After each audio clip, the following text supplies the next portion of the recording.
네, 시장이 벌써 3주째 조정을 받고 있는데 특히 이번 주에 힘이 들었습니다. 또 주말장이 거의 3%씩 하락을 했는데 개장하고 나서 또 음봉길이 오늘 갭상승했으니까 갭상승하고 나서 4%씩 떨어졌으니까요. 웬만한 종목은 그 6%에서 한 7% 가까운 하락을 했을 거다. 종목들은 지수보다 사실 더 많이 하락하는 경향을 갖고 있죠. 최근에 계속 말씀드립니다만, 최근에 들어오신 11월, 12월 달에 들어왔을 때도 수익 내는 분은 괜찮은데, 올해 들어서 장이 좋고, 주식 투자에서 돈 번다는 소문 듣고 들어온 분들 생각하니까 마음이 많이 아픕니다. 이거는 장이 이렇게 떨어지면 안 물리는 방법이 없습니다. 모두가 다 큰 손실이 나 있을 거다 생각하니까 좀 마음이 많이 아프네요. 제가 불과 3주 전만 하더라도 코스피 지수 3260선이었는데 한번 화면을 한번 잠깐 보도록 하겠습니다. 자, 제가 이 자리였었죠. 이 자리에 이때 삼성전자에 엄청난 매물이 나왔습니다. 외국인들이 500만 주, 기관들이 1300만 주를 던졌죠. 기관들만 해도 3조 7천억을 이 자리에서 매도를 했었죠. 그런 자리에 제가 그래서 이거 상투징후다. 상투징후라고 말씀을 드렸었는데 그래서 그때 조금 조심하셨으면 좋았을 거를.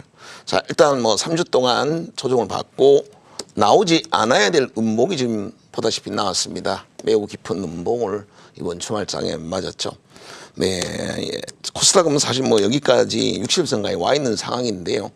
자, 이렇게 21선을 깨지지 않는 선에서 타고 갔었다면 여전히 계단식으로 상승을 할 건데, 이제는 고점이 나온다고 여기가 상투징후라고 말씀을 드렸죠. 근데 이제는 상투징후가 아니라 상투라고 봐야 될 것 같습니다. 자, 이거 보시죠. 매우 깊은 음봉을 맞았습니다. 이 코스닥이에요. 코스닥 같은 경우는 61선까지 깊은 음봉을 맞았습니다. 음봉 발이가 4%예요. 자, 그러면 4%니까 또 개인들이 샀어요. 얼마나 많은 매물이 됐겠습니까? 그래서 계속 이렇게 무너지다 보면 최근에 아마 떨어지는 바람에 자기 물량들을 미수를 써서 물량을 더 잡은 분들이 매우 많을 겁니다. 그런 분들 입장에서는 반대 매매가 걸릴 수 있죠. 보통 장이 좀 이렇게 안 좋고 급락하면 반대 매매 물량만 수백억이 물량이 터지게 됩니다. 그러면 지난주에도 한번 말씀드렸죠. 원금 반토막 나는 거는 순식간입니다. 왜냐하면 미수 썼다가 크게 손실 봐버리면 그냥 반토막이 그냥 나버립니다. 그래서 최고의 악재가 이렇게 장이 하락할 때 옆으로 또 횡보하거나 하락하는 구간에 자기 종목이 떨어진다고 해서 자기 종목을 또 추가로 사는 경우가 그게 최고의 악수가 됩니다. 그래서 장이 분위기가 안 좋을 때는 비중을 줄여야 되는데 이게 사람이 심리와 반대가 되는 것이죠. 이렇게 떨어지면 오히려 손해가 나게 되면 비중을 확대하게 됩니다. 이게 이제 일반적인 심리죠. 현금을 확보한다라는 것은 일반 감정에 좀 반하는 행위라 누구나 하긴 좀 어려울 겁니다. 그래서 오히려 떨어질 때 왜 이러지 하고 물량을 더 늘리지 비중을 줄이지를 않는다는 게 문제입니다. 자, 금요일날 나온 음봉이 깊기 때문에 다음 주는 일단 기술적인 반등이라도 나와야 되겠죠. 자, 그럼 박스권 중심선 이상 정도에 나오면 비중을 좀 축소를 하는 게 맞습니다. 당장은 아마 비중은 지금 금요일날이 맞았는데 금요일날 떨고 나왔다가 다음 주에 올라가면 또 이 두 번 죽이는 일이니까 아마 그러지는 못했을 거라고 생각을 하고요. 다음 주에 반등을 줘서 박스권 상단 지수로 치면 3200선 되겠네요. 3200선 정도에 오면 한번 1차 비중을 좀 줄였다가 그리고 글쎄 외국인기관들이 포지션이 바뀔 일은 없지만 바뀌어서 1위 3300 지난번에도 말씀드렸죠. 3300선을 다시 한번 외국인 기관들에 의해서 새로운 수급이 들어오면서 뚫어버리면 이때 다시 매수를 하면 되죠. 지금 하면 안 될 거라고 생각합니다. 자, 금요일 날 보지요. 여러분들이 늘 보셔야 되는 겁니다. 이 지수분 차트인데 자, 보시면 항상 시초가를 축으로 해서 지수분 차트를 꼭 보시기 바랍니다. 여기 보시면 마이너스 4% 또 마이너스 5% 마이너스 4, 마이너스 5%까지 이렇게 깊은 음봉을 맞았어요. 외국 기관은 정말 죽어라고 매도를 하고 있습니다. 요즘 들어 그렇죠. 앞서 아까 잠깐 보여드렸지만 이게 보시면 코스피의 기관들이 파는 걸 한번 봐보세요. 11월과 12월도 물론 기관들은 팔았습니다. 그러나 샀다 팔았다를 반복을 한 거지 일반적으로 판 건 아니에요. 그러나 지금 파는 규모가 전혀 다릅니다. 외국인도 그렇고요. 외국인 기관들 전부 대놓고 매도를 하고 있습니다. 많은 일들이 있죠. 뭐 은행권의 이 공유제 같은 건 외국인은 매우 싫어하는 거고 3월 달에 또 공매도 연장을 6월 달까지 한다는 말이 나옵니다. 그런 부분들 외국인들 싫어하죠. 그래서 이네들은 그렇게 금융권의 규제가 그렇게 많으면 우리 떠난다. 옛날에 이 파생 쪽에 양도소득세 붙이고 나서 파생팀들이 전부 뭐 중국이나 다른 나라 다 가버렸죠. 또 이것도 마찬가지. 지금 해외 자본들은 이런 은행 금융권의 규제를 하는 게 우리로 보면 좋은 것 같지만 규제를 하는 게 오히려 그네들의 자본이 나가는 상황이죠. 자, 그러면 외국 개인들에 의해서 올라갈 때는 상관없습니다. 매물 부담이랄 건 없죠. 계속 개인들이 수익이 나 있는 상황이니까 오히려 매수가 매수를 부르는 상황이니까 새로운 계좌가 막 들어왔고 20대 30대가 막 몇백만 개 계좌들이 막 들어오기 시작을 했죠. 장이 좋으니까. 그러니까 개인들이만으로 올라가도 불만 없고 누가 매물이 나오지는 않습니다. 매물이 아닌 것이죠. 계속 호가는 올라갔으니 모두가 수익이 났죠. 그러나 지난 1월 11일부터 원래 들어서는 얘기가 좀 달라집니다. 자, 지금 외국인 기관들은 최근에 여기에서만 개인들이 25조를 샀는데 문제는 개인들이 사갖고 이익이 났냐면 다 손해가 나 있는 상황입니다. 그러면 이건 다 매물이죠. 개인들이 여기서 25조를 샀다라는 거죠. 팔고 나간 게 아니라 샀기 때문에 매물인 겁니다. 올라가면요. 야, 더 사야지 이러겠습니까? 올라가면 손실이 났다가 내가 판 가격, 내가 손해난 가격까지 오면 본전 회복 심리에 여기서 이제 매물이 나오는 겁니다. 매우 두터운 매물이 쌓여버린 것이죠. 그래서 개인들이 들어왔을 때 이렇게 종가 관리가 되고 잘 올라버리면 상관없는데 개인들에 의해서 이렇게 매물이 쌓이고 오히려 주가가 그 기회를 이용해서 외국인들은 털고 나왔고 개인들이 위에 있는 상황이면 이건 매물벽입니다. 그러니까 우리가 좀 인정할 부분은 인정해야 될 부분이고요. 대부분 이제 주식하시는 분들이 내 종목은 괜찮을 거야 라고 생각하는데 전체적으로 상이 이렇게 무너져 있어 매물을 내는데 이 종목은 좋으니까 갖고 가고 이건 나쁘니까 팔고 이런 생각을 하지는 않습니다. 돈이 없는 상황이 돼버리니까 매물이 나올 때는 어느 거든 할 것 없이 다 똑같이 매도를 내버립니다. 그래서 좋은 장에 좋은 종목이 있는 것이고 이렇게 지금처럼 장의 흐름이 안 좋으면 아무리 좋은 게 있어도 결국 수급 논리상 빠진다라는 것을 꼭 명심을 해 주셨으면 좋겠습니다. 자, 어쨌든 지금 고통을 안 받는 투자자는 아무도 없을 겁니다. 글쎄요. 뭐 ETF 인버스라도 쳐놓은 사람이면 좀 마음이 편할까?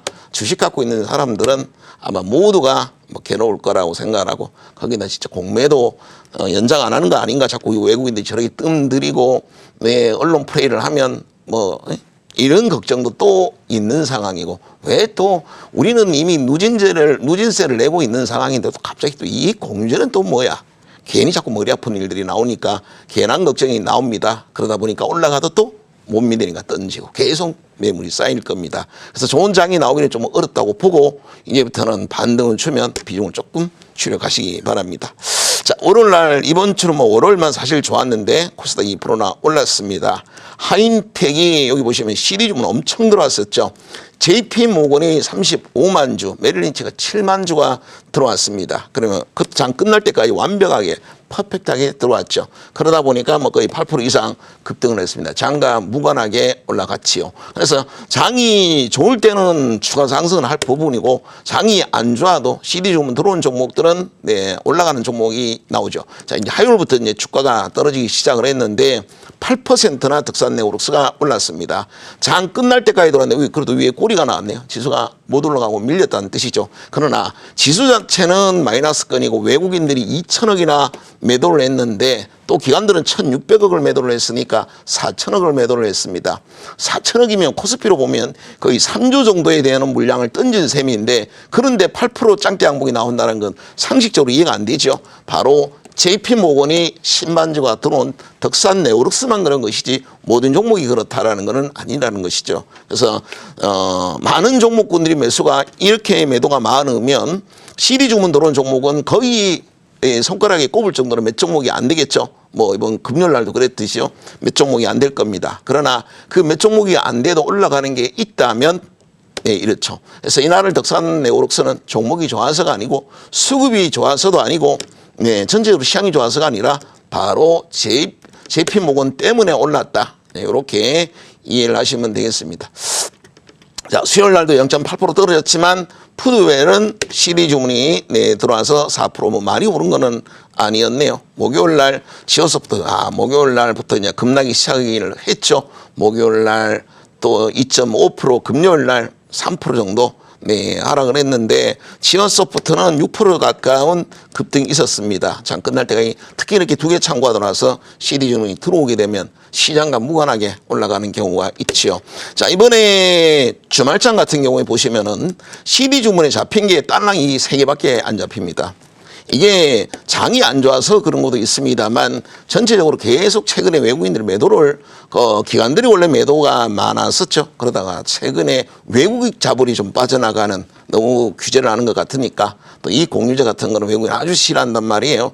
또 우리는 공매도를 당연히 연장만 하고 안 했으면 좋겠지만 또 외국인들은 그들은 시간 좀 다르죠. 그리고 이번에 코로나 사태도 이 선진 금융시장은 전부 공매도 금지를 안 했었어요. 영국, 미국, 일본, 독일 할 것 없이 대부분 공매도를 그대로 연장을 했는데도 불구하고 미국 정부 사상 최고치를 찍었었고 오히려 요새는 공매도 세력을 공격하는 개인들에 의해서 공매도 종목들이 오히려 급등하는 사례가 있습니다. 그래서 공매도 같은 경우는 무조건 시장의 악재라고만 생각하지만 개인들한테 권한을 안 주니까 악재라고 생각하지만 반대인 경우도 있습니다. 지금 미국이 그런 상황이 있죠. 그래서 장이 좋으면 어쨌든 그들은 공매도는 한번 팔고 끝내는 게 아니라 주식을 다시 사서 갚아야 되기 때문에 주가가 올라가 버리면 오히려 그들은 매수세가 들어오니까 주가는 급등합니다. 그래서 딱 요 정도는 공매도가 있으니까 누군가 더 힘이 센 사람이 물량이 많은 사람이 무조건 사면 지그들이 어떻게 한 매수 들어오겠구나 하면서 끌어올린 경우도 있을 수 있죠. 그래서 장이 좋을 때는 공매도가 오히려 또 도움이 되기도 합니다. 그래서 무조건적인 반대를 해서 또 개인 투자자들, 외국인 투자자들이 빠져나가는 것보다는 서로 공생하는 게 좋을 거라 생각합니다. 요번 한 번만 6월까지 연장하고 그 다음부터는 연장 없다. 이렇게 하는 것이 그냥 외국인도 좀 만족시키고 우리는 우리대로 바로 해버리면 좀 아쉽죠. 그러면 될 것 같습니다. CD 주문은 매주 월요일 날 공개 방송, 제가 무료 공개 방송할 때 CD 주문을 하는 걸 보여드립니다. 실제같이 매매도 해요. 그래서 매주 월요일 날 무료 공개 방송, 와우넷 들어가면 무료 공개 방송 창이 있어요. 와우넷 홈페이지 들어가면 거기서 최승욱 저를 선택을 해서 월요일 날 아침 한 9시쯤 들어오면 CD 주문도 직접 하시고 그리고 신고가 종목들도 직접 같이 매매하시게 될 겁니다. 네, 이상입니다.